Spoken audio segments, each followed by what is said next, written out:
Religions have often been criticized because of their tendency to a non-aggressive attitude. While this does not necessarily reflect their policy, it certainly does reflect their teachings in many cases. Religions have always emphasized the importance of acceptances.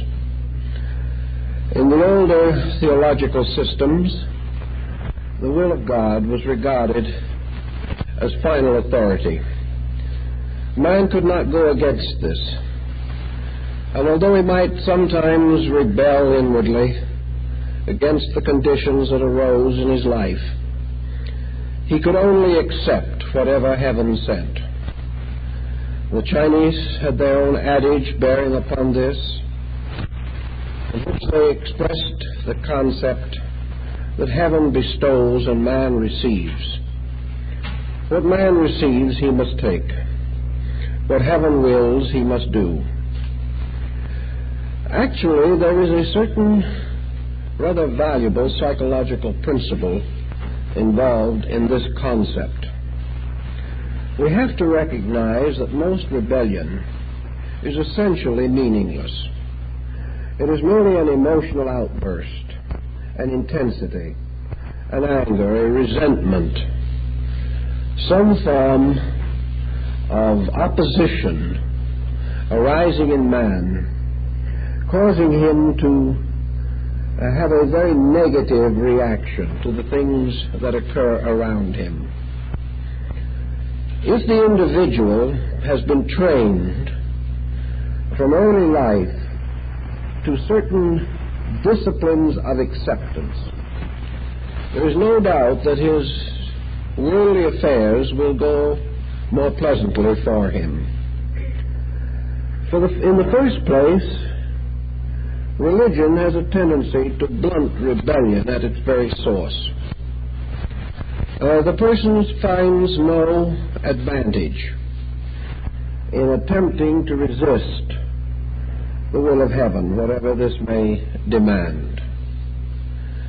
He has also been brought up in a code, and this code has imposed certain disciplines upon his own attitudes.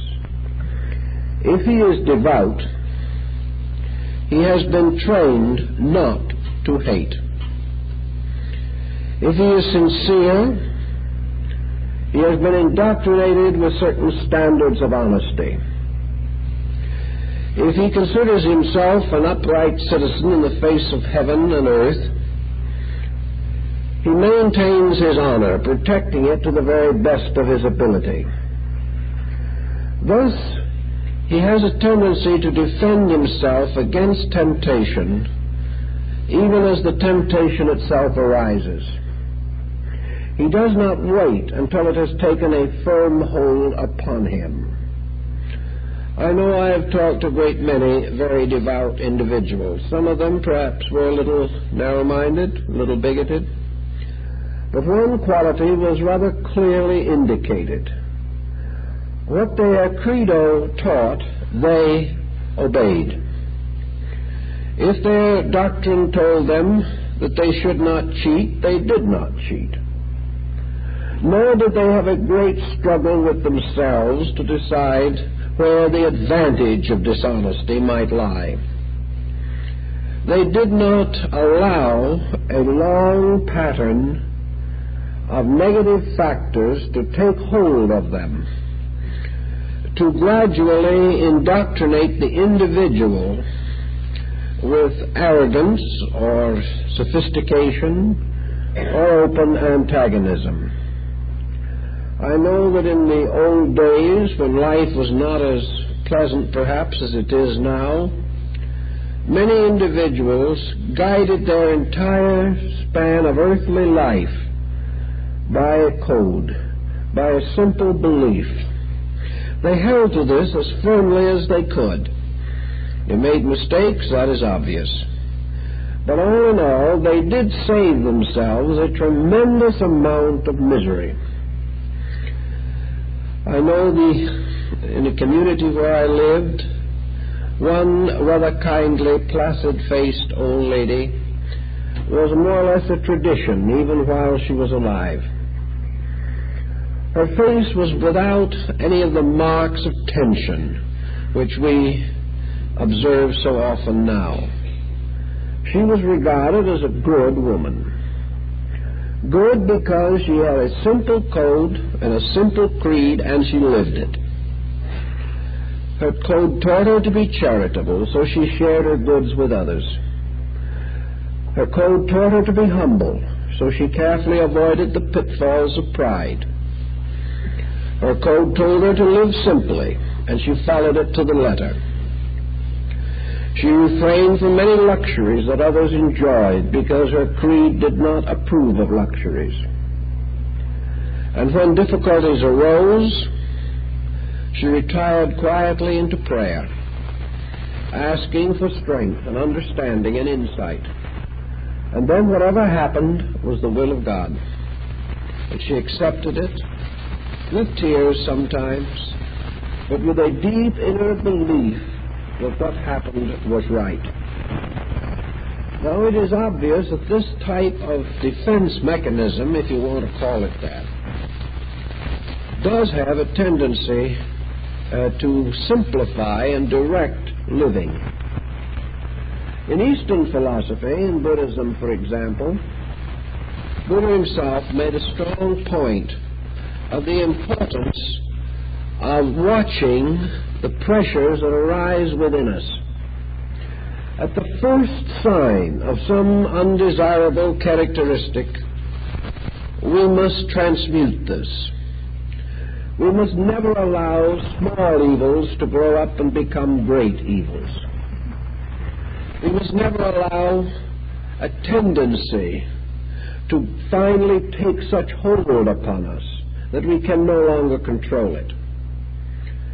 So in the Buddhist doctrine, the moment an attitude that was inconsistent with true value arose within the mind or emotions, it was the duty of the person to quietly but firmly reject this attitude.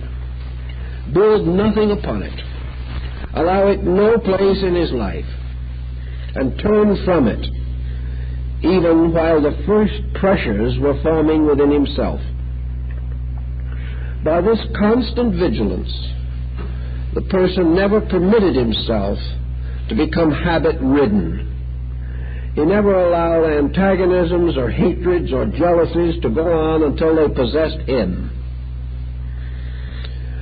So we have the question that the Buddhists of old asked, who am I? And the old answer to this was, I am simply the sum of my own pressures. I am the consequence of a dominant attitude that has taken hold of me. And this attitude has gradually become the administrator. It has come to use all subservient attitudes to attain its own purposes, so that actually the person is a psychic drive demanding the fulfillment of its own objectives. As this drive becomes more and more powerful and intense, the individual becomes increasingly ruthless. As the drive becomes an obsession, he is willing to sacrifice the good of others, the happiness of his family, and the well-being of his own nature, simply to fulfill this drive.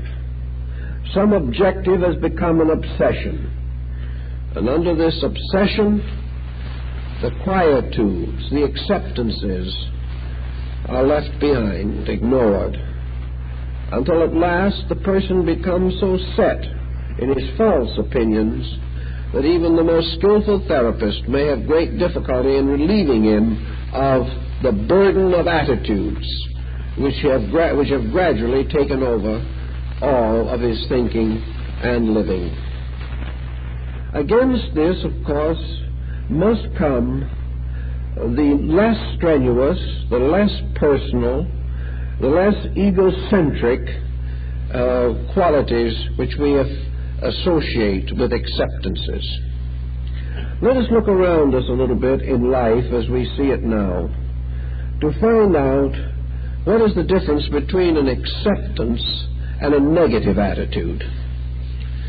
To assume that everything is as we would like it to be would be a very negative attitude.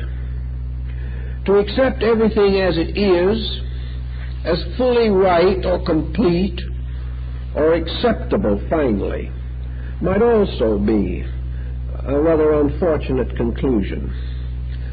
But to accept the thing as we find it now as the proper state in the unfoldment of something better, to recognize this transitoriness of the condition as it is, to realize that what we now face is the consequence of right destiny. It is what we have earned. We are in the condition we have earned for ourselves. We are faced by the problems we have not solved, and we are sustained by the wisdom that we have accumulated out of the past and out of previous lessons that have been learned. Consequently, acceptance begins by acknowledging that every challenge is a lesson, and every lesson is a challenge to insight. That the true solution lies in the skillful use of insight. That we must solve these issues and matters within our own natures before they have a time or condition or opportunity to pass out of our control.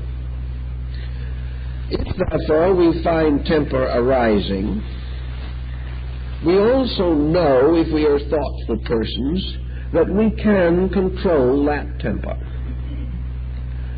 Another point to bear in mind is that everyone, unless he be feeble-minded, is perfectly aware of the basic principles of right and wrong. This dazed excuse that we do not know is at best applicable only to the most complicated situations. The individual who has been raised in any kind of an orderly atmosphere, who has any principles within himself, who has any faith in values whatsoever, and even though he be a materialist, has any consideration for the public good, will know that temper will gain nothing of value. The individual using temperament in an emergency is simply exhausting his own resources. Every explosion of disposition is an enervating thing. Now, modern psychologists take the ground that we need to get rid of these pressures. That therefore, when we feel like exploding, we had better explode. There is very little real common sense in this attitude.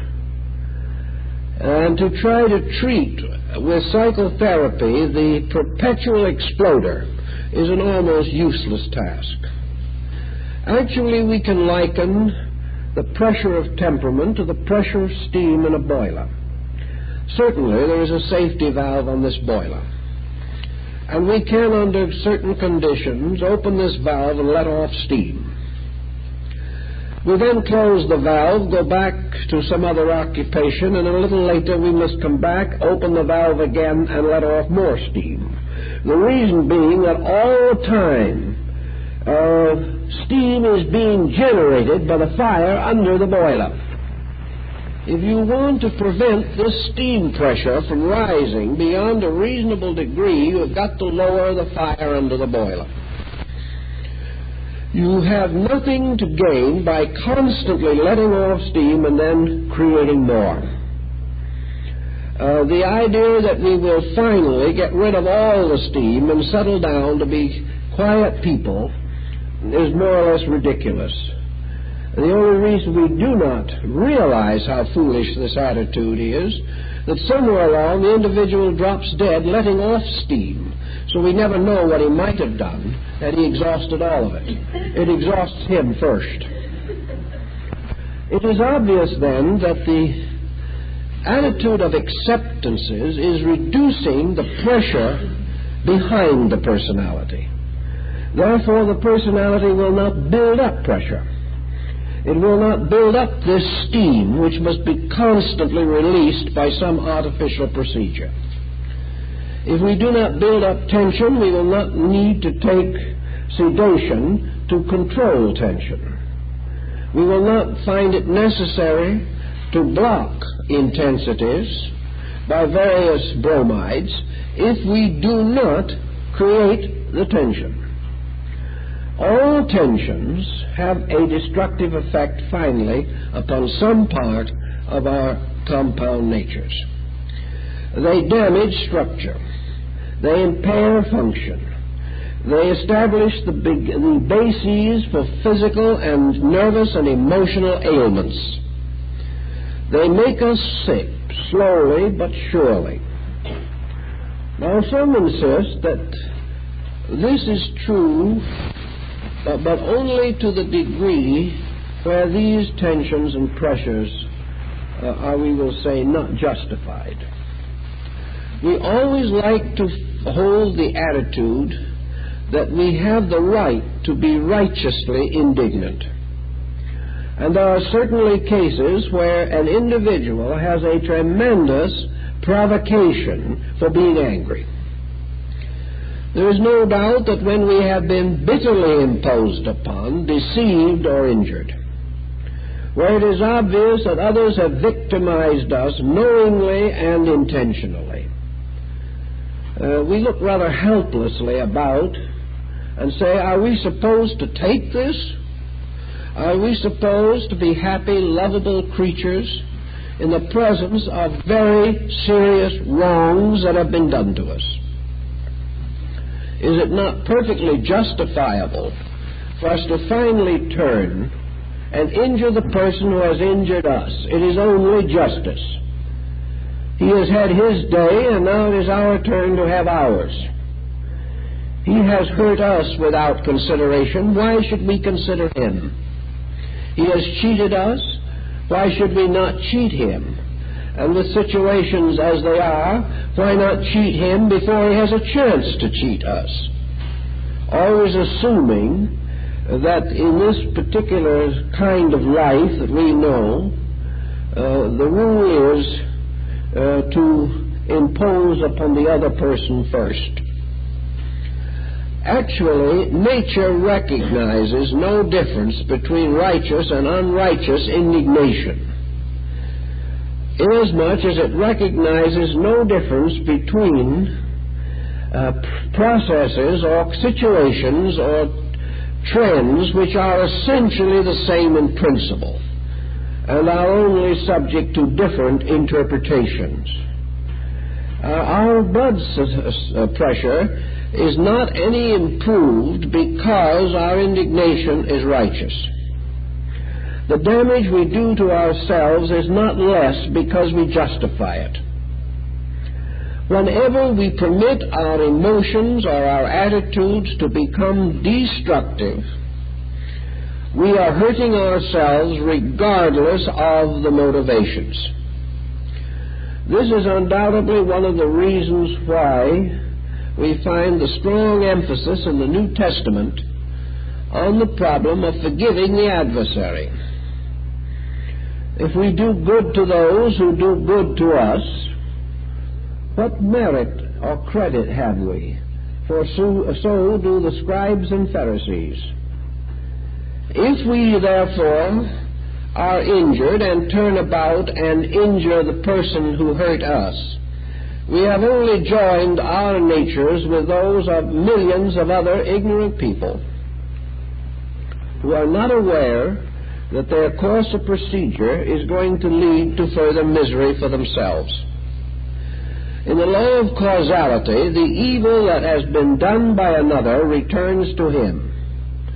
The evil that we do returns to us. And if we do an evil in a way of spiting him, this evil that we do is still our own. We have set in motion a cause of further suffering for ourselves, regardless of the provocation.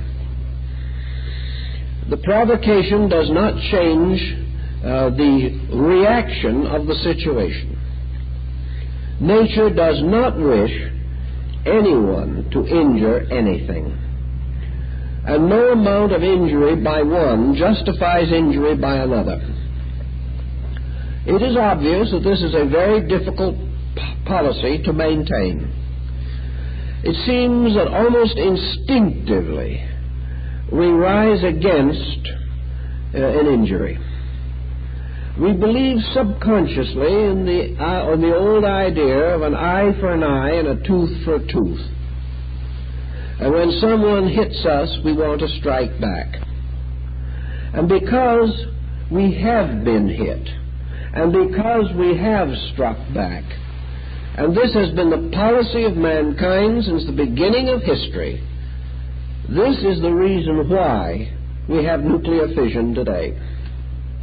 Because there is no end to this process of avengement and revengement.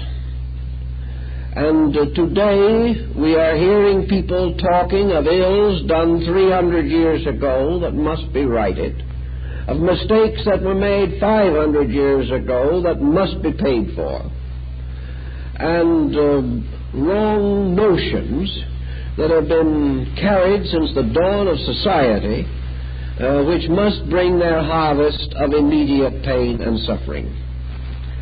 So wherever we are, whatever the principle may be, the only possible answer to any injury that is done us is to take an attitude of some kind that causes no further injury to anything or to anyone. Otherwise, injuries will pyramid, and what may start as a small disagreement ends in a lifetime feud. And even this may not exhaust it, for feuds will go down in families from 3 to 5 generations, because no one has had the courage or the wisdom to break the tragic chain of circumstances. This is contrary to human nature, we can say, that it is almost more than we can ask of a person to graciously and quietly accept injury.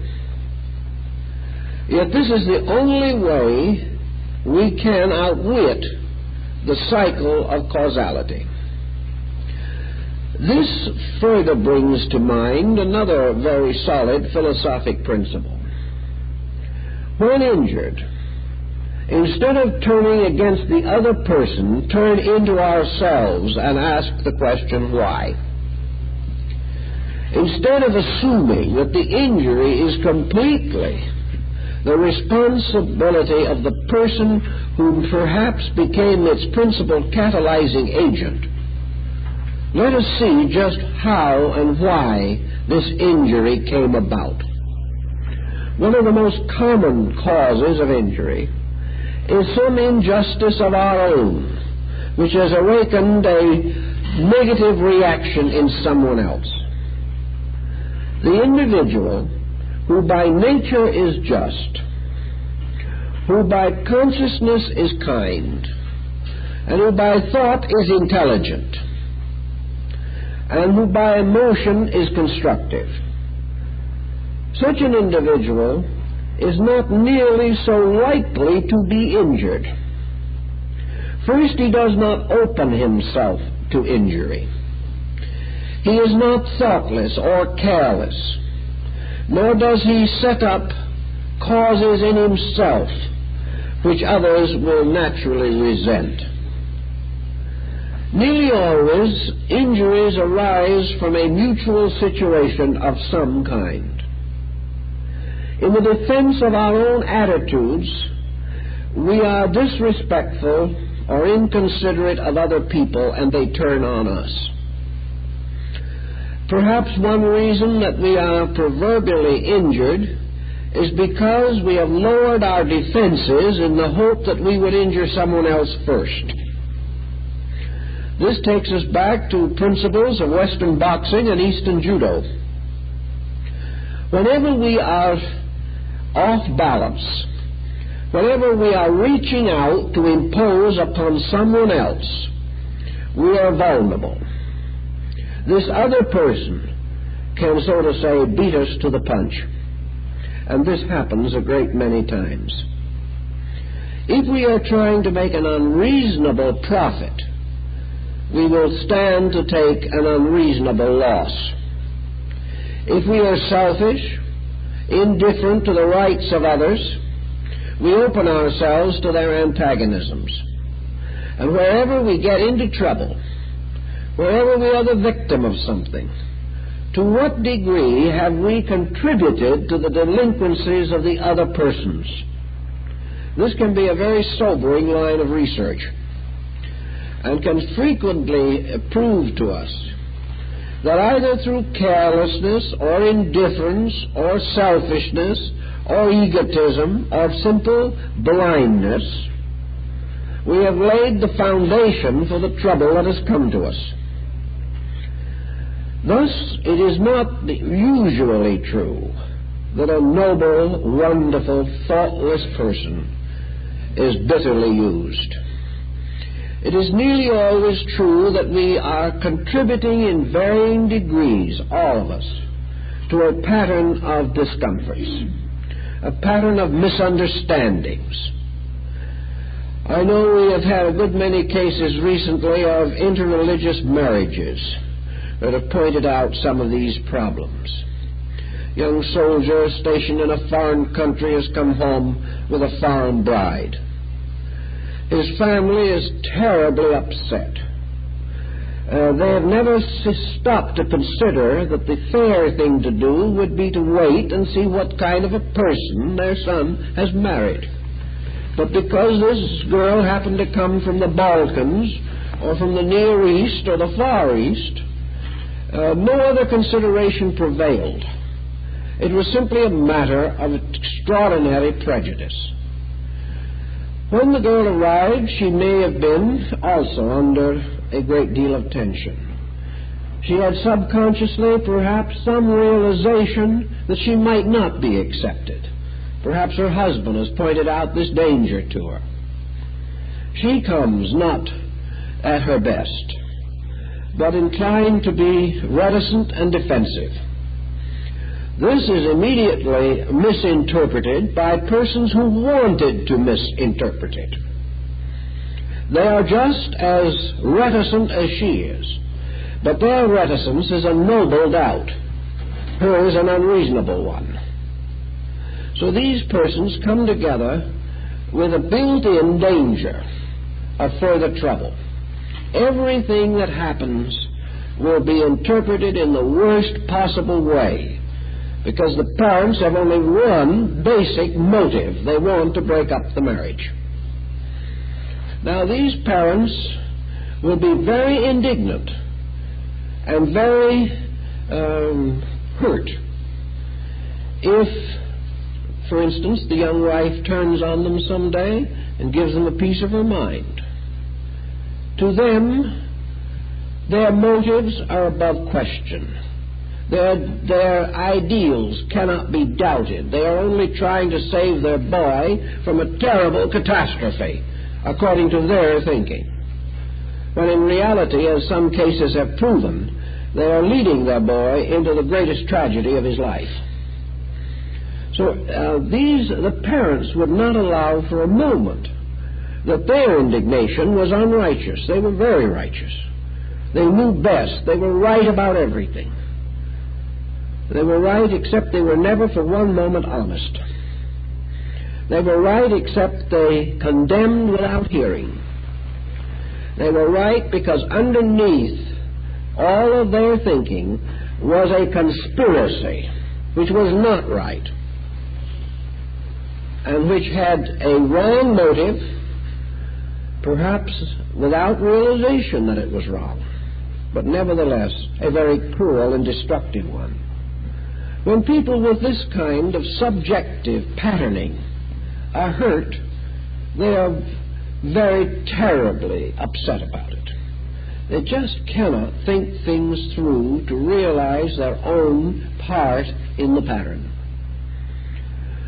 So wherever we find ourselves suddenly the victims of what appear to be evil intentions of other people, we must give a little question as to what our own motives actually were. Sometimes these motives are perfectly acceptable socially. They are the motives that our ancestors used. They are the motives that our associates are addicted to. But these motives may still be extremely wrong as far as universal principles may be concerned. The only real answer, for instance, to this problem of the foreign marriage that I referred to is another example which occurred in Texas, which I happened to be very close to and saw it work out. The young son came back with a foreign bride of a very foreign background. The family was a little dismayed. They had been forewarned. They didn't know exactly what to do about it. But they sat down and they made a simple decision. We're going to wait. We're going to come to no attitude until we find out what kind of a person our boy married. If he has married a fine person, we're going to accept her. And we're going to accept her without question. If she has the power to make him happy, we're for her. Well, again, the young lady appeared with reservations, but with a great deal of innate charm and grace and insight and maturity, and in a few months was the most beloved member of the family. They had waited for the facts. The facts justified an acceptance rather than a rejection. But if they had made up their minds beforehand or trusted to their gossiping neighbors for a decision, it would have been a very bad situation. So many situations that seem to get pretty difficult must not be blamed upon the other person totally. We are all to blame unless we all use the deepest integrities that we possess. Now, if you had asked any of these gossiping neighbors what their motives were, they would have tried their best to justify themselves. All they wanted to do was be helpful. Really, they did not want to be helpful. They knew just as well as anyone else can know that gossiping isn't good. But against the fact that what they were doing was wrong, there was a certain satisfaction that they were exercising an influence, that they were forcing a situation, that they were throwing weight around in some way, that they were becoming important because they were helping to advance a negative conspiracy. These people, any one of them, under a polygraph, lie detector, would have admitted that they were wrong. But under ordinary analysis, they would not admit it. They knew in principle they were wrong. But in this particular case, their action was justified. So we have to begin to think through in nature that principles are either always true or they are not true at all. Principles that can be adapted to our moods have not much strength in them. Principles that can be twisted and turned according to denominational beliefs. Principles that apply to one race and not to another. Principles that apply to one level of society and not to another. These are not principles at all. They are merely prejudices and conceits and bigotries. For we live in a universe in which there are certain things that are right and certain things that are wrong. We find out what is right not by recourse to the words of the wise or to ancient scriptures. We find out what is right in terms of what hurts and what does not hurt. Wherever we get ourselves on the wrong side of a situation, we begin to suffer. And we continue to suffer until we correct ourselves. Now, this suffering is sometimes protracted. It does not immediately appear. Sometimes it extends as a nagging situation over a period of years. But the person who breaks the rule has to live with the punishment that is inevitable. So philosophy has developed around what we might call a doctrine of experience. That which has never worked probably never will. That which has hurt everyone else will hurt us. That which no one else has ever succeeded in doing well, as far as temperamental problems are concerned, will be difficult for us to do well. But we also realize that out of experience, man has created a code that was first unwritten and finally was recorded for the benefit of ages to come. This code is nothing but the record of the results of long living, the results of cause and effect recorded in the lives of living things. These laws are unchanging. Man must adapt to them. They will never compromise themselves for his sake. Today we are living in a civilization, so-called or alleged, which is a confirmed lawbreaker. A civilization which seems to exist primarily to try to disprove law. A civilization that makes the attitudes or whims of the individual utterly dominant. We are expected to believe that man can live as he pleases, regardless of the level of insight upon which he functions, and that no consequence will come to him that is adverse to his own desires. We cannot prove this. We talk about religious superstitions, that it is very difficult to prove the existence of the devil, that it is very difficult to localize the true place in the universe occupied by heaven, that it is also very hard to justify some of the abstractions of theology. Therefore, what we cannot prove, we have a right to reject. But on the side of experience, where things work out, our attitude is, what we have proved, we have a right to reject. We have proved for ages that war will never produce peace. Yet this proof is to be rejected. The individual that believes the good man may go to heaven is superstitious.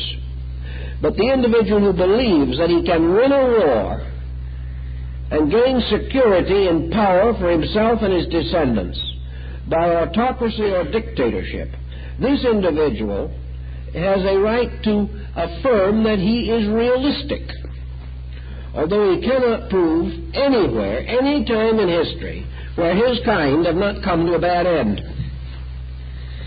So nature has bestowed upon us, as many Eastern philosophers particularly have pointed out, an absolute measuring rod.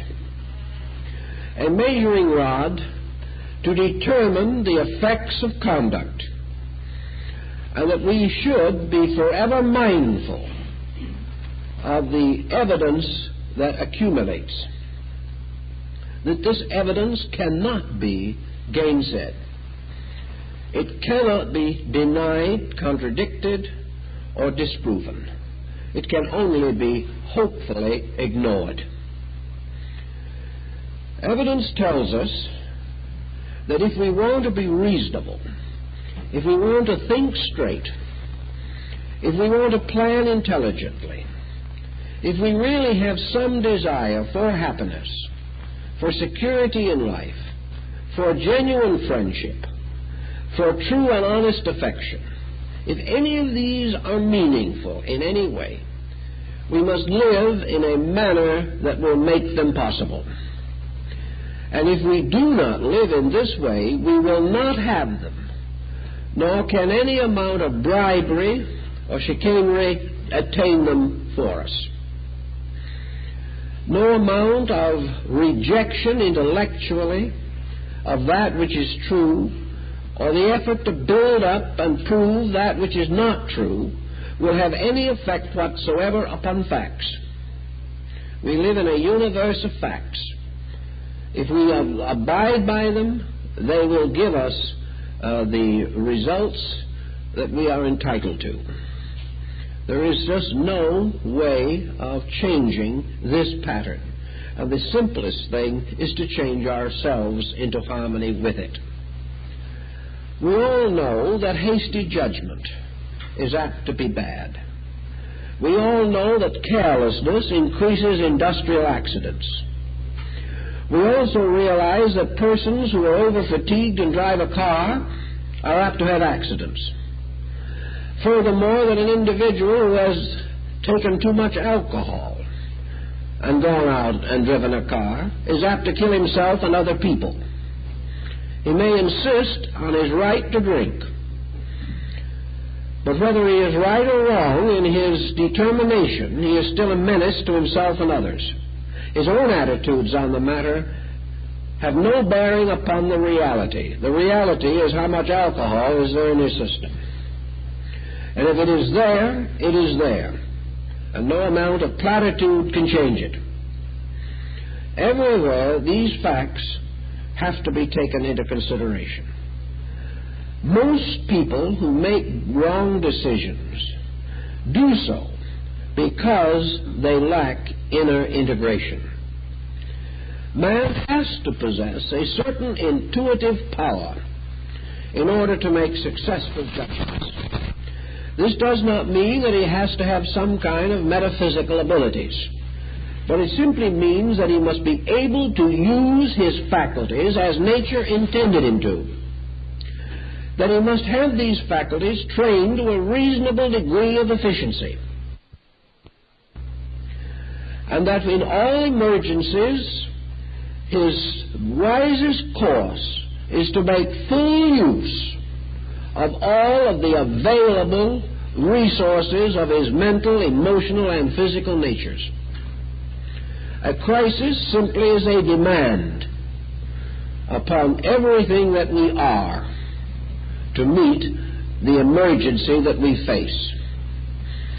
To meet an emergency with everything that is the best of ourselves, we have to meet it with an extraordinary quietude. We see nature stepping in and setting this pattern in motion. I have gone through a number of tragic circumstances with other people, and nearly always, as an emergency becomes more critical, the natural tendency of the normal person is to become quiet. Over small matters, we may become hysterical. But in the presence of a great circumstance in life, a great tragedy, a great mystery confronting us in life, almost always we become quiet. We become quiet because we instinctively have need of the most of our own nature that we can bring to bear upon this circumstance. We need clarity. We need depth.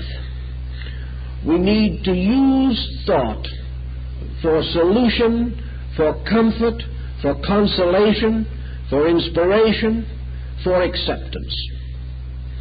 And nature tries to make this thought available to us. Nature also, under normal conditions, builds up a tremendous reserve of quietude for persons carrying a very heavy load. Very often we are able and sufficient to tremendous emergencies. It is after the emergency passes, or after the situation is terminated, that we may frequently come into a critical emotional condition. The sudden removal of responsibility, the sudden shift of the pattern, may release a great deal of hysteria or tension. But during the need, we were strong as nature intended us to be. If our insight had been as great as our strength, we would not have had the shock reactions afterwards. It just meant that we were using natural resources to get through the emergency. But when it was past, we fell back again into our artificial attitudes, and these gave way and let us down. Acceptance, then, is actually not the individual who agrees with something he does not believe in, does not compromise in any way his own integrities. Acceptance is clear thinking and a quiet decision made within the self. We do not need to cooperate with anything that we believe to be wrong. On the other hand, in matters where our own judgment may be no better than anyone else's, there is no justification for a bitter outburst of resentment or antagonism. If the person refuses to be tempted into an unreasonable situation, he will not be forced to fight his way out of it. Acceptance, then, is evaluation. It is the proper weighing of situations. It is the effort to discover the true meaning and the real lesson which every incident has for us. It is the person becoming so deeply aware of the importance of principles involved that he is no longer aware of his own feelings primarily. He is only aware that he must sustain values, and that he sustains values with dignity and not with conflict. If we had strong people, we would have very much less of this outburst which we are suffering from today. Very largely, temperamentalism is a symbol of weakness. It is an individual who, falling into the water and not knowing how to swim, strikes out in every direction at once and sinks. Whereas if he was quiet, he would float, and might very well float up on the shore, simply carried by the tide itself. But if we thrash around in a situation, the chances are 10 to 1 we will drown. But we will not drown because of the sea, but because we did not know how to conduct ourselves in the emergency. Thus, in everything, the cool mind, the thoughtful mind, immediately taking hold of the situation, sees the probabilities and the most likely way out, and quietly and in an orderly manner proceeds to protect values by intelligent judgment, decision, and action. All of these principles are possible only, however, in their operation upon the person having his faculties at his disposal. If his faculties are already tied up in a tempest, they are not available to him. When he seeks inside himself and finds only prejudices and antagonisms, he is incapable of honest judgment. He has destroyed the right to solve his own problem. He must therefore continue to make the false solutions that have complicated similar problems from the beginning. It is so important, consequently, in a time such as this especially, that individuals try every day to lower pressures. Not to lower pressures only in the presence of a major emergency, but to lower pressures continuously, wherever they occur, wherever they arise, even the smallest one. Rationalize through it and eliminate it. If you do this for even a short time, the habit of controlling pressure will develop within yourself. This is a form of self-discipline. In the Zen monasteries in Japan, the masters make life utterly miserable for their disciples. Everything possible is done to force the disciples to get out. He is not wanted unless he refuses to go. Every object that he turns his attention to brings about some, at least minor, difficulty for himself. He asks a question, and no matter how serious the question, he is going to be ridiculed. If he makes a statement, his ears will be boxed. If it is found that he has a kind of a quiet pride and dignity in himself, he will be appointed to wash the dishes. Anything in him that represents self-will or self-purpose will be relentlessly assailed. Now, this is not done from any cruelty of motive. It is done to force the disciple to make a real evaluation of himself. It is done in order to break down all artificiality, all false pride, and to bring him, temporarily at least, under the complete autocratic domain of the abbot or head of the monastery. The abbot himself has no interest in trying to dominate this young man. He has no interest in trying to injure him. He knows as well as the young man does the sincerity which brought the disciple to the temple. But he knows something else, which the disciple does not know, and that is that unless the disciple is able to accept discipline of the most stern kind without the slightest emotional reaction, he will never get very far in his search for truth. Discipline is this first ability of the individual to obey his teacher. But this is only primary. This is the kindergarten grade. The real purpose of this discipline is that the individual shall come to be completely master of himself. That in this mastery there is no force involved. He is not going to browbeat himself. He is simply going to learn to say yes and no, and mean exactly what he says. He is going to lose the word maybe from his vocabulary. He is going to say yes because he has given every possible impartial consideration to the problem. That he will never say yes or no until these simple words represent the fullest degree of insight which he possesses.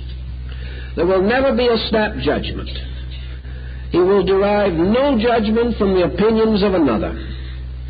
He will not find his answers by recourse to books. In Zen there are no books. He will speak simply and directly, always from the very best of his own understanding and insight. And he will work unceasingly to increase this understanding and insight. And the more simple his life, the more simple his decisions, the clearer his judgment, and the stronger his willingness to do that which is true, with no consideration for his own advantage. As these processes develop in him, his insight strengthens, he becomes more capable of reality and less addicted to error. He has gradually brought himself into harmony with the law governing existence. And this law simply demands that conscious beings bind themselves by conscious effort to the plan to which they belong. Unconscious beings or subconscious beings are bound by instinct. Man must be bound by a conscious dedication and a conscious sacrifice of self-will in order that he may live in harmony with the universal will.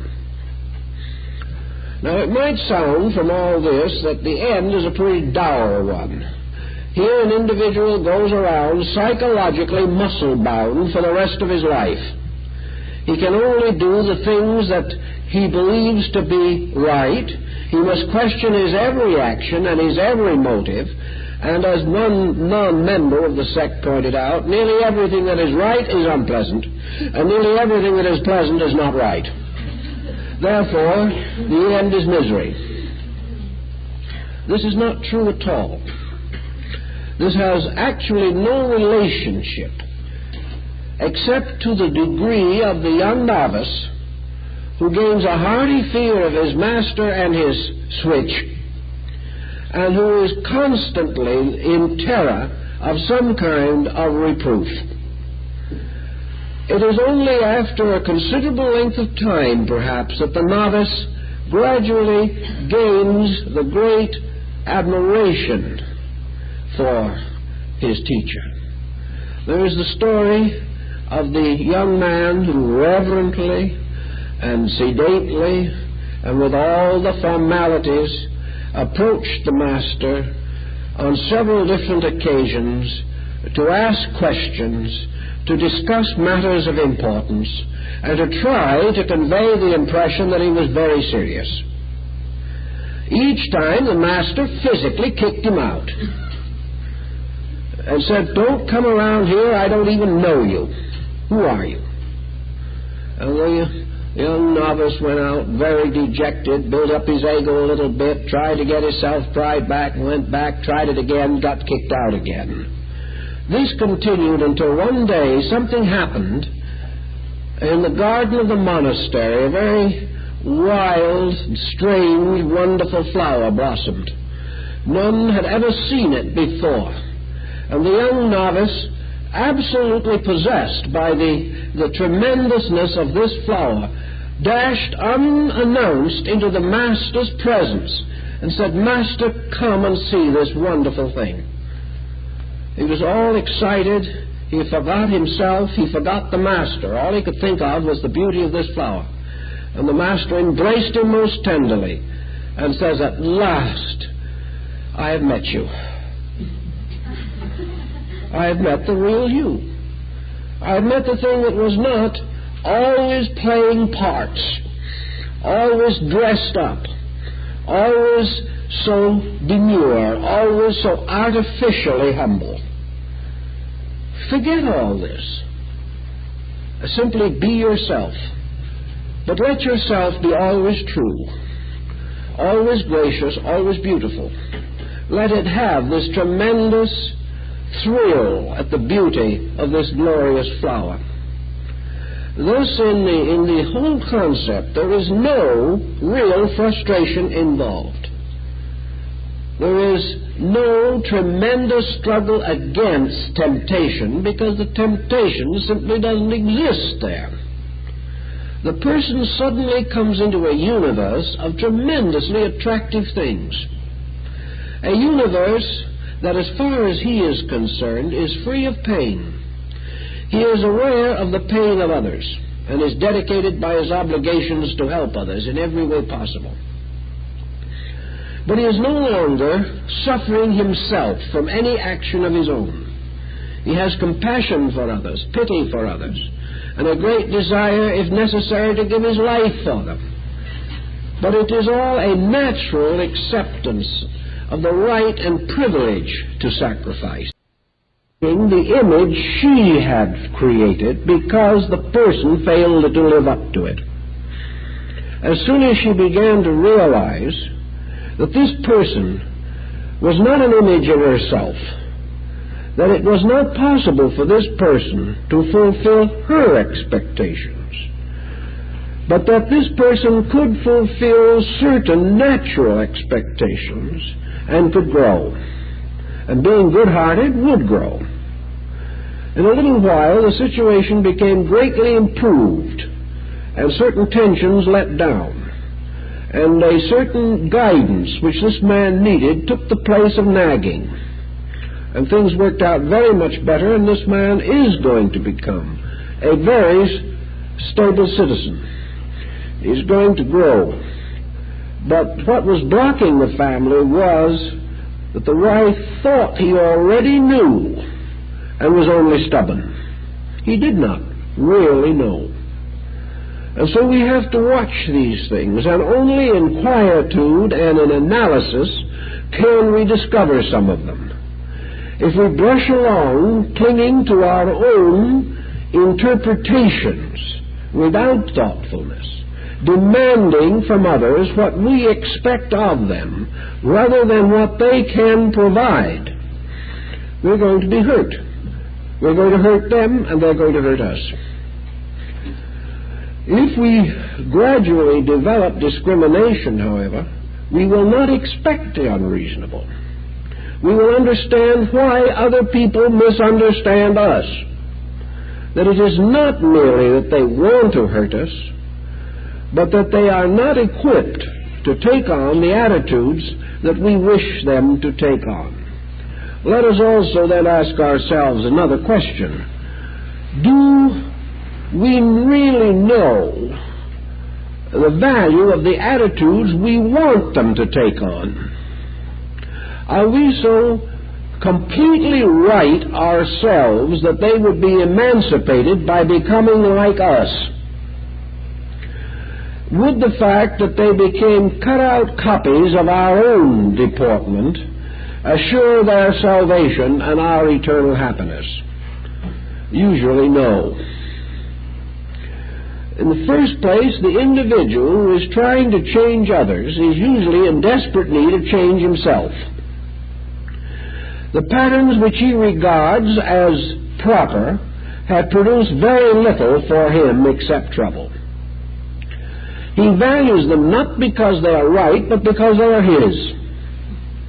And he assumes that all others can be wrong, but he cannot be. So this statement that we hear so often in a reply to advice, well, if I was in your place, I would do it this way, is utterly meaningless.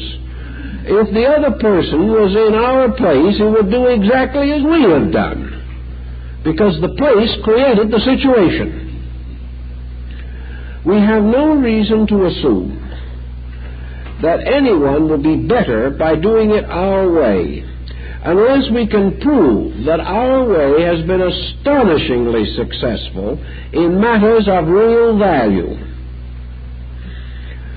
The mere fact that by our way we have managed to accumulate a few extra dollars or risen a few steps on the social ladder, these things are of no importance to communicate to anyone else. If our way has made us happier, wiser, better people, then perhaps there is some advantage. But if our way has only locked us within a pattern of personal conceits and opinions, it is of no importance even to ourselves. So there is much to be said in favor of not attempting to judge other people's attainments by measuring them against our own. We have tried this policy for ages, and we have discovered gradually as time went along that people are quite individual, and that abilities which we feel others need, they may not need as much as we think they do. Perhaps it is better if we can help them also to that degree of quietude in which they can discover their own abilities. Here again, your acceptances are very important. Careers are problems of acceptances. Dr. Schweitzer made a series of acceptances. Abraham Lincoln made a series of acceptances. He knew before he started out the problems that he faced, and there are even records that he anticipated the probability of his own assassination. He accepted responsibilities and chose to carry them, and developed around his acceptances a very simple philosophy of life, which has made him one of America's greatest citizens. He had no complicated theories, but he did have a clear insight as to duty. He had this courage to do what he believed to be right, and he was wonderfully gifted in the simple honesties which enabled him to choose right things that were reasonably right. So we find that men of great stature in this world have usually come to their knees and asked the help of heaven and the presence of God and the guidance of truth in all of their undertakings. Great people are nearly always humble, accepting people, seeking always from within themselves some guidance, some clue, some strengthening of conviction to give them the courage to go on and do the things that are necessary. As soon as they become complicated, they become wrong. And that is another point in connection with this situation of acceptances. Errors can become very confusing, very complicated, until the judgment of the wisest will not be sufficient to divide the false and true. But realities, truths, are very simple, very basic. The individual senses and feels realities if he permits himself to.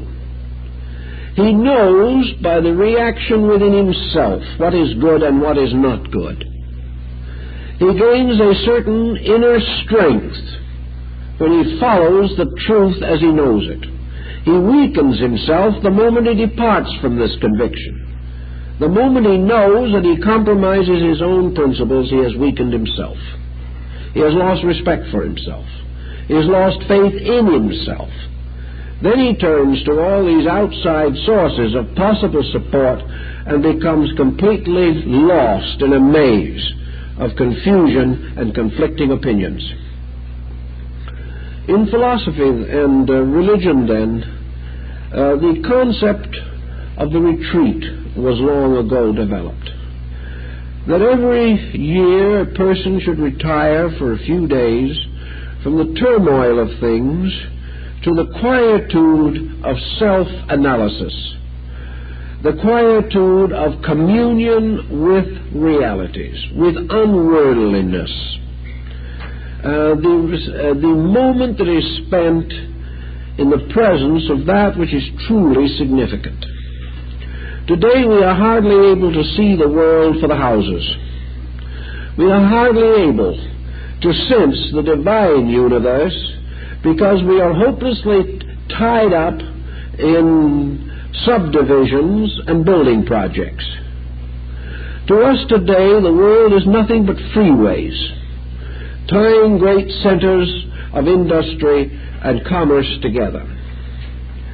We have a sense of the importance of the things we do, the importance of the attitudes that we take, and most important of all, the need for this tremendous ambition drive that will enable us to outwit our competitors.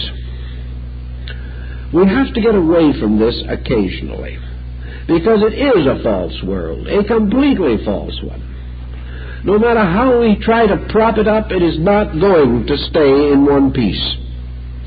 No matter how we try to support and perpetuate these problems, they fall, they disappear, new patterns arise, and in 50 years, practically every notion that we hold today on industry, economics, and politics may be extinct. Certainly it will be outmoded. The only things that will not change are the relationships between man and the essential facts of living. The things that will not change will be the communion with space itself, our relationship to the infinite life within us and around us, and our utter dependency upon universal life for our existence day by day. We will still be dependent upon realities, even while we watch the unrealities to which we have dedicated so much time and energy fall to pieces around us. So man must constantly strive to restore a certain orientation in strength, orientation in the quietude of space itself, with its vast harmonious patterns of energies that are not fighting and struggling, but are moving majestically through eternity. The individual must sense his relationship with eternal life, not merely with a career of a few years and old age pension. Unless he is able to get a separate look at values, he is going to be drowned in false attitudes. If he gets this separate look at values, he can then begin to plan how to handle things which are not so valuable. Once he is free from this entanglement of hypnosis of things, once he no longer accepts his own achievements as superlative and ultimate, once he escapes from the belief that man can be everything and do all, and begins to recognize his true relationships with life, he can relax and he can begin to plan a useful, pleasant life here. When Eastern philosophy moved north and eastward in Asia and set up the great northern schools of yoga, Vedanta, Tantra, Buddhism, a major change took place in the basic psychology of these groups. This change was to the effect that once man has conquered tension in himself, he can adjust to the world and have the advantages of everything that is good in the common way of life around him. It is not necessary that he renounce all worldliness and depart on his lonely journey to the infinite. The only point is that he must have a center. He must have some orientation that is strong enough to prevent him from abusing the immediate material things which surround him. If the person is quietly addicted to value, if he knows in himself something of the reason for his own existence, he may then also accept cheerfully and wisely the realization that he is born into this world, that he is here for a purpose, that he is here to learn more and to work with people in the achievement of a realization of the actual, factual identity of life. It is therefore quite possible for him to make a living, to choose a profession, to become famous or remain obscure according to his own interests. He may accumulate all that he needs. He may gain knowledge. He may become a student, a philosopher, or a scholar. He may do almost anything that he wishes to do, from being a simple farmer to being the chief of state. Any situation that arises is within his power and within his pattern and within his possibilities, as long as he evaluates these things correctly. If he realizes that in terms of value it means absolutely no difference whatever whether he is the farmer or the chief of state. The important thing is to be himself, to live a constructive life. And when he does not care, it is probable that he will make an ideal chief of state, because then he will be incorruptible. He cannot be touched because the things that corrupt most people no longer interest him. He has his core in value. He knows what is valuable. And he will no longer deceive himself, and he will no longer compromise himself, and he can no longer depart from the light that is already within his own consciousness. It is in there. He cannot go against it. So inspired and strengthened by this light, he may live constructively on almost any level of society. He may achieve any reasonable end, and whatever he does do will be done honorably, will be done with a full spirit and a full heart. He will do these things in a way that will bring distinction to his profession or his trade. And he will probably be inspired with a great deal more creative artistry than the person who lacks, this inner adjustment. Actually, the person who has achieved this acceptance is the only person who is free. He is free because there is nothing that can enslave him.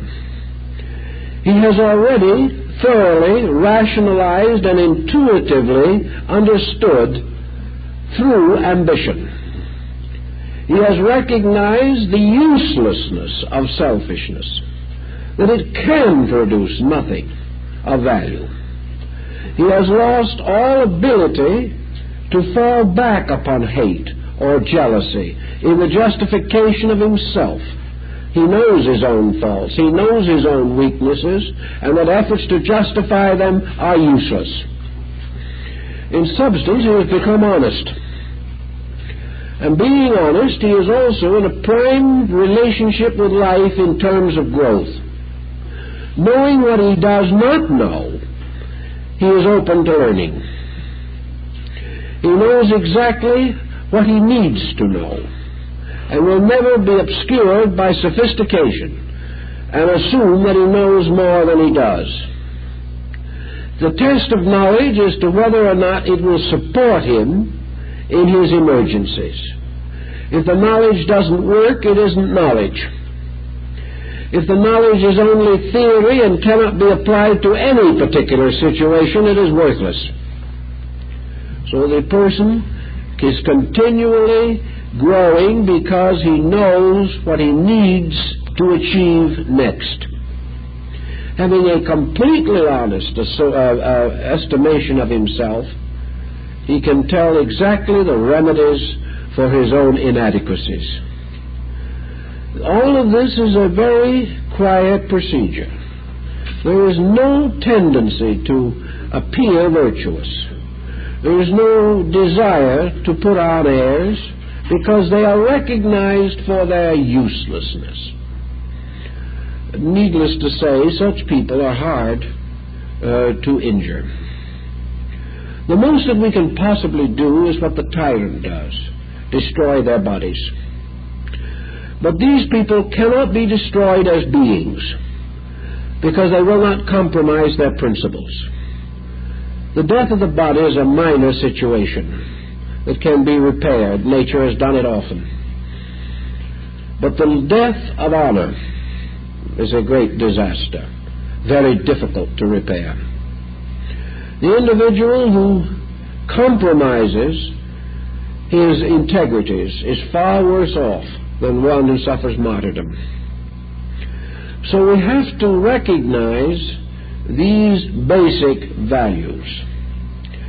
In Christian religion, the acceptance principle is clearly indicated in many of these statements of Jesus, especially in the Sermon on the Mount. Here we are strongly advised never to return evil for evil, never to believe in ourselves as too wise or too knowing, always to remain much as little children in the presence of the majesty of life and reality. That it is not our purpose or our place to be arrogant, but rather our proper emotion to be forever grateful. Everything that makes up life can bring out of us either constructive reactions or destructive ones. The individual of acceptances is also the person of gratitudes. And we have much in this world to be grateful for, even in times which seem difficult. We have the right to be grateful for the mere fact, perhaps, that we live in a strenuous generation, for it is a generation of great learning. We may see many things fail, but we will never live to actually see truth fail. We will see its forms change, we will see it persecuted and perhaps martyred, but it will rise phoenix-like forever from the ashes of its own dead.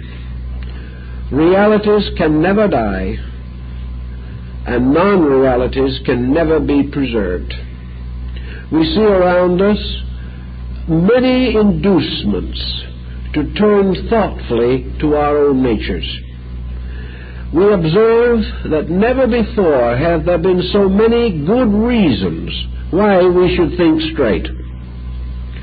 Never before has it been more necessary for us to be wise, to be quiet, to be kind.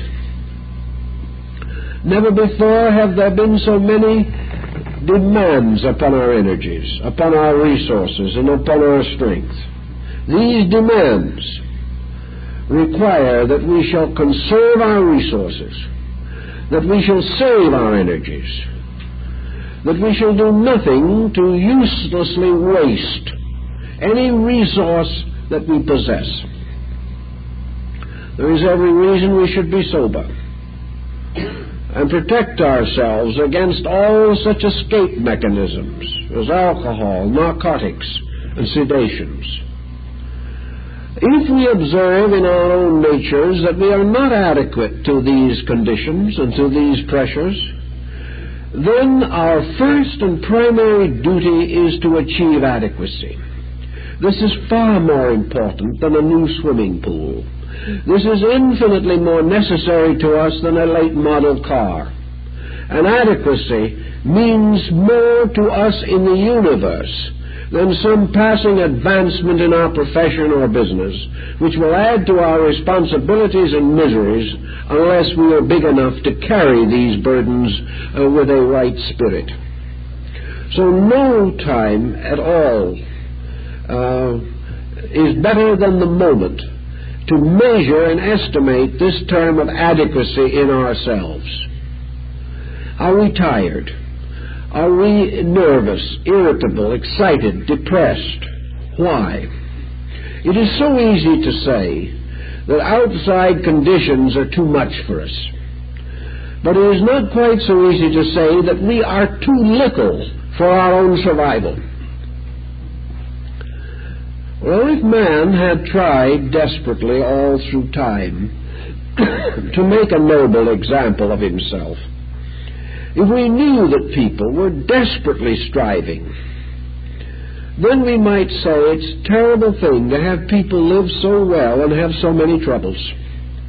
It is hard to believe that people who are so sincere should be in so many difficulties. But we cannot honestly say this. We cannot say that the overwhelming majority of human beings is really doing the best it can. It is doing the best it feels like doing at the moment. It is doing the best it can without making any improvement upon itself. It is doing the best it can merely to continue as it is. Today we are not finding the average person reacting constructively to the challenge of his own needs. When he finds himself in a serious situation, he seeks to escape only. He does not seek to solve. So humanity gradually divides into two groups. The larger group, which is simply increasingly sorry for itself, and a smaller group that, beginning to realize the facts, is gathering resources to do something about it. And this was the point that Spengler brought out when he noted clearly that the second half of the 20th century would require that the world restores a philosophic foundation for life, that we must move existence from this temporal consideration of advantage to the eternal consideration of values, of realities. So the smaller group is trying to get better. The larger group is just taking aspirin, trying to forget that it hurts. The group that is continuing to take aspirin will have its reward. It will probably finally fall into a coma and rest there for a few millennia. But when it does wake up, it'll be in exactly the same spot it's in now. Because evasion and the lowering of our ability to react to a stimulation does not solve anything. It is the smaller group that, coming clearly to realize that it is wrong, that its patterns are not adequate, that its systems are not correct, that the policies which have never succeeded must be changed. This smaller group, finding itself perhaps leaderless, finding its sphere of world influence very limited, and that the great decisions are being made by the irresponsible, is finally confronted with the same decision that every thoughtful person has been faced with since the dawn of the time. He has to start out for himself. He has to assume that the one thing he can do is work himself over and get himself straightened out.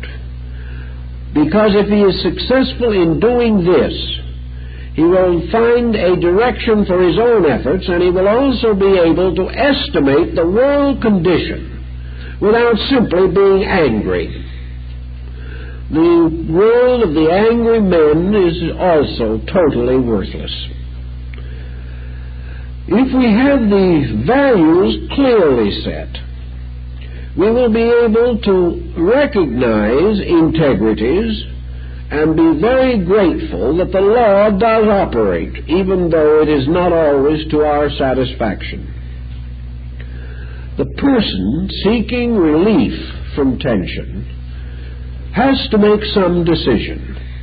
With 50% of our population neurotic today, and this is a conservative estimate, while higher figures are being presented almost hourly. With this situation, it is obvious that the population cannot depend upon counselors and analysts and psychologists to take care of this enormous group of needy, even if these specialized areas could take care of them.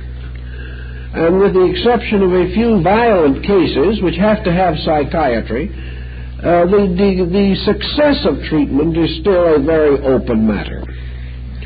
For the reason that no matter how hard you work with a situation, you cannot restore something that has actually spoiled itself.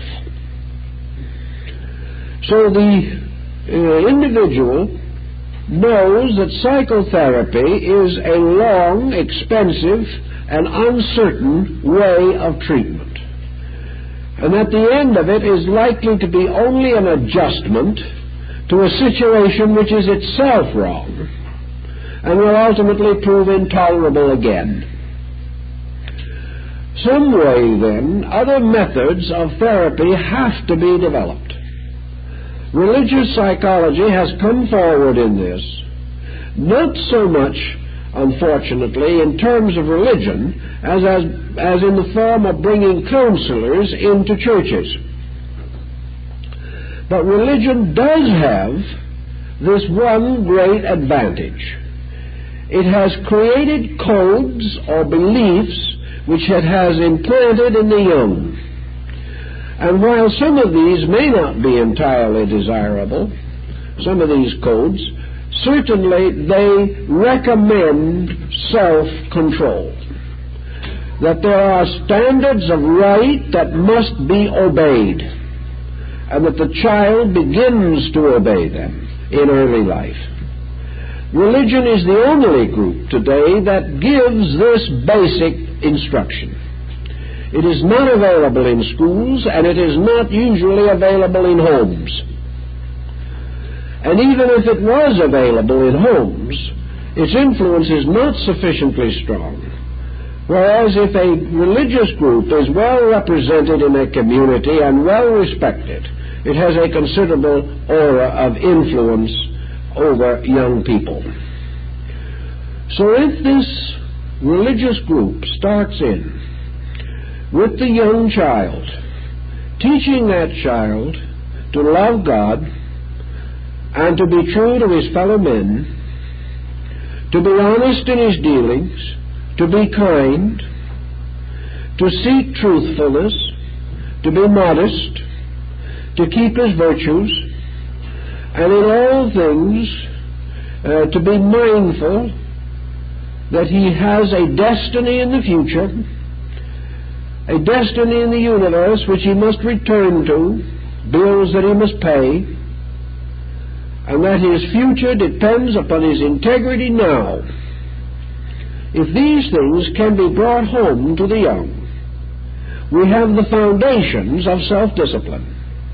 These teachings are far more valuable than any later psychotherapy after the damage is done.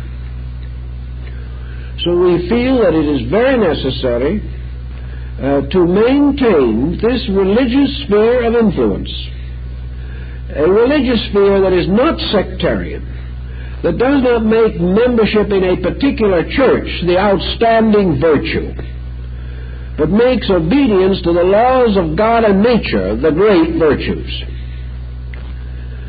If we can maintain these institutions and perhaps gather greater dignity for them by their own broadening and deepening and an increasing fellowship of faiths throughout the world, if religions can overcome their own differences and unite to teach a simple, honest, honorable code to the young, we will have a strong line of defense against the psychological problems that now disturb us.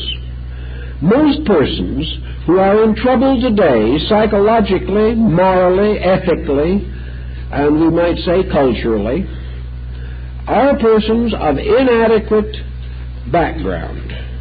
They may have come from wealthy backgrounds, they may have been well educated, but they were not taught and inspired to respect honor, integrity, and value, nor were they given a deep faith in any principle or power superior to their own desires. In other words, their spiritual culture was neglected. They then come in middle life to an analyst, having built a false life, a life in which they have achieved a certain amount of haphazard success. And this success, well interlarded with misery, reverse, and disillusionment. These people, because they are now in a crisis, seek to be straightened out. But for 40, 50, or maybe 60 years, these persons have never imposed any control upon themselves. They have never accepted the sovereignty of anything superior to their own desires, attitudes, opinions, and feelings. These persons, whenever they wanted to be angry, they were angry by divine right. Whenever they wanted to be stubborn, they were stubborn. Their virtues were never deep enough to prevent them from making the basic mistakes that have disfigured their lives. No psychotherapy can help these people unless it can re-educate them. And to re-educate them means that they must gain the skill and the strength to impose some regimentation of value upon their own lives. This has been one of the secrets of Alcoholics Anonymous. It has required a certain acceptance of the fact of God, of the presence of a spiritual power that will help man if man will help himself. And it is the acceptance of this superior power that has been the strength of this movement. Everywhere, acceptance means the renunciation of self and self-purpose in the acceptance of that which is superior. And in our present problem, this acceptance applies the person coming under the discipline of a power stronger than himself. The moment egoism, which is self-centeredness, is brought under subjugation to something above egoism, The moment the right to do as we please is subordinate to the conviction that it is our duty to please to do that which is right, that we are accountable for our conduct. The moment we begin to think this way, we are in a position to begin to discipline our own attitudes. When temper arises, we can simply say, this is contrary to my code of right. This code is more important than I am. This code is more important because it is revealed by God. It is supported by natural law. And I know that if I break this code, I will suffer. With such inducements, the person will make a little better effort to keep his code. He will feel also that there is a certain support for him in the keeping of his code. He will learn, as all wise people have learned, that nature makes it easiest for those who do decide to keep the code. If man, therefore, tries to do exactly as he desires, he may gain no support from nature and find nature actually against him. But if, on the other hand, he obeys the principles which he regards to be right, and he is right, then the whole strength of universal right is on his side. Nature wants him to be normal. Nature has decided what normal is. Nature declares that virtue is normal, health is normal, wisdom is normal, friendship is normal. These are the normal things. And the individual who lines himself with these normal things has the full support of nature. It will cooperate with him. It will advance him to the degree that he advances these principles through his own conduct. Words mean nothing. They must be supported by conduct. So, if we like to say, as the very devout person, that if we ask God's help, and we are sincere, this help will be available. We are simply saying in another way, that if we are actually dedicated to right, this right everywhere in the universe is available to us as strength. And when we ask in the name of right for its protection and help, we are asking no more than is automatically ours anyway. But perhaps through the asking we gain a certain further sense of security. We are not asking intercession. We are trying to clarify the fact that if we obey the rules will protect us. But we have to subjugate our own will to the rules. The story of the fall of Lucifer is the story of self-will and its disaster. It is a legend to be found in some form throughout the whole world. The idea of man doing it his way in a divine world and coming to trouble. Acceptance brings us back again to the acknowledgement of the universal way and permits us to bend our knee in humility and yet in dignity to a plan that is so great that there is no dishonor in obeying it, only honor. That this plan is something which does not enslave us, but makes us free men. And it is this plan that does not weaken us by making us obey, but rather strengthens us through the acceptance of proper obediences. There is therefore every possible inducement in nature to unite all scientific knowledge available to us with this simple religious discipline, which if we receive it into ourselves at any age, transfers leadership from the ego, from this personal self, from the center of selfness in our own natures, transfers our leadership from this center to a universal center.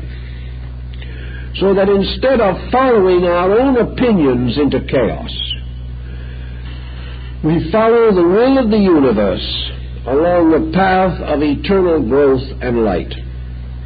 When we make peace with the infinite, we achieve serenity of spirit. And if we have peace with the infinite, at what can we be at war?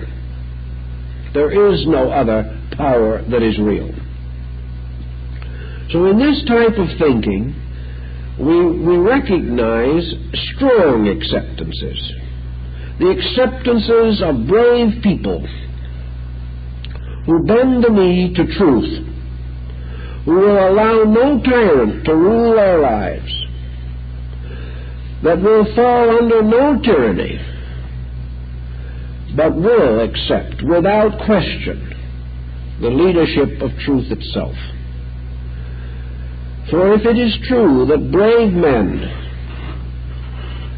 are born leaders, it is also true that all brave men are born followers of truth. For it is truth that gives them bravery. It is the truth of principle that gives true courage. And actually, as the knights of old did their vigils in the cathedrals, dedicating their swords and their helms to the service of God, so modern man, in all of his adventurings in this complicated world, he may be a leader over other men, but he does not deserve to be a leader until he is a follower of principles. The individual who does not take orders from the universe has no right to give orders to other men. And to recognize this relationship, we have to establish the acceptances built upon thoughtfulness, upon quietude, upon integrities, upon values, and upon peace of soul. So in the quietude of vigil, before the altar of the great cathedral, or before the matchless altar of our own soul, the individual must make his dedications. And once he has made his dedications and has loyally resolved to keep them, his life is secure. And he will remain under the protection of his own dedications. They will never fail him. He may fail them. But these truths and principles, once made part of consciousness, will protect us not only in this world, but in the infinite future that lies beyond. We have to accept birth into this world. We have to accept life here. We have to accept death when the hour comes. And we live in the full realization that we will accept the future, that we will accept immortality, the divine plan, whatever it may be, and through acceptance will move with truth to its own ends. When we get a real sincere feeling about this, when we become truly dedicated quietly within ourselves, I do not think we will have near so many troubles. I do not think problems will seem nearly so great. And I don't think it will be so hard for us to be kind and just and thoughtful. All of these good things of our temperaments and dispositions arise from the simple acceptances which we make inside, and a clear, firm, quiet dedication to truth, in which we place our hope, our faith, and to which we dedicate our minds and our hearts and our hands. With these rather simple patterns, I think our neurotic problems will decrease. We will not need so much artificial help, because we will have the continuing help of nature, which will always support us while we are keeping the rules. Well, I think our time is up.